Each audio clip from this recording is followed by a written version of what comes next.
The Hawaii State Legislature is scheduled to adjourn on May 8th. Joining us to share an update is State Senator Angus McKelvey. Thank you so much for joining us. Thank you for being here.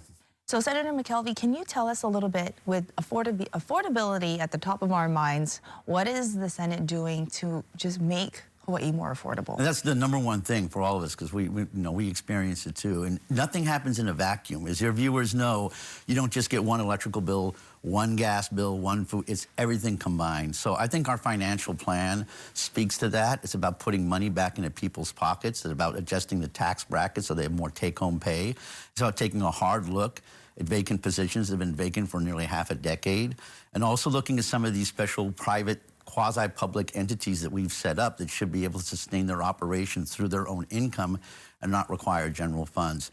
And in doing all that, we're able to preserve and protect our safety net, which has been shredded by the federal government recently. So I think it's a solid plan that speaks to putting money back in people's pockets.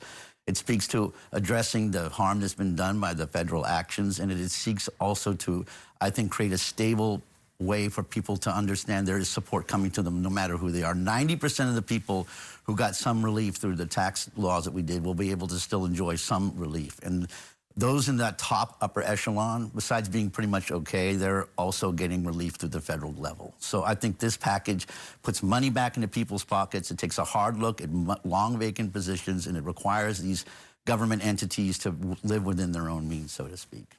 And we definitely need the financial support. There are a lot of hundreds of people who have been victims of the recent storm disaster, and then also Lahaina as well. So with all of that comes insurance and the insurance challenges. So what is the Senate doing about that? Well, I think the whole legislature has been working on these insurance issues. Lahaina was a lesson in the ongoing property casualty insurance crisis in Hawaii. We are trying to move bills. We have a couple that are going to conference. One is getting the insurance companies to work with homeowners on ensuring that they're up to date. The other one is to give people more time to be able to do total loss content identification, especially with the floods. Your whole life, in a flash of an eye, is now in the ocean, and you now have to go back and account for all of that. Plus, there's extended families and relatives, and more time to rebuild, more time to account for what was lost, and being informed of your coverage, I think, are important things that consumers need. And really, it's about trying to align ourselves with the other Western states that are facing this very issue of concentrated catastrophic risk. So the more that we can align ourselves with our friends and partners from these other states, the more we can start to send a signal to the federal government that the federal government needs to step in and be an active partner in helping states address catastrophic risk. And can you give us an update about Lahaina and the rebuilding efforts there? Yes, one of the things we're working on this year is to continue to support the rebuild in Lahaina.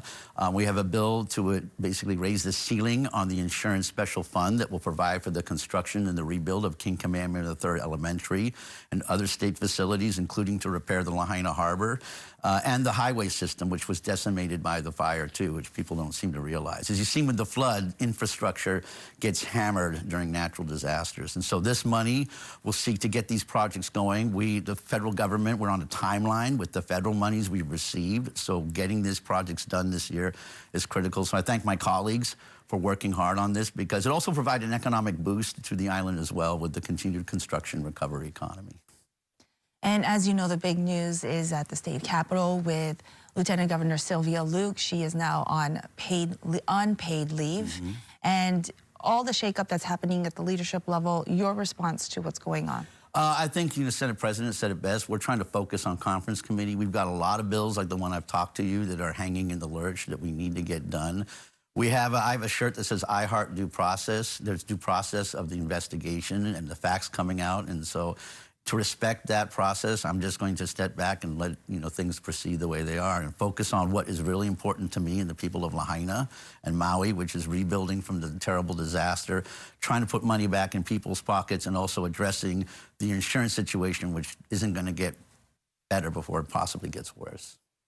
So legislation is going to, the ledge is going to be closing May 8th? Yes, hopefully. Wrapping up, Cross those fingers, hopefully, everybody. I think it will. Everybody's working hard. There are some very passionate opinions, but, everybody's heart's in the right place, which is trying to do the best, what they think the best approach is for the people of Hawaii. But with everything that is compromising community, as you see a community meeting, that takes a lot of dialogue, a lot of strong, passionate, back and forth. But at the end of the day, I'm confident we're going to reach a good conclusion for everybody out there. All right. Thank you very much for joining us. Thanks for having me, everybody. Aloha, and have a great weekend. That's right. Thank you very much. Okay. Well, coming up next, a quick check on those morning traffic conditions, and just ahead, we'll have your full forecast this weekend.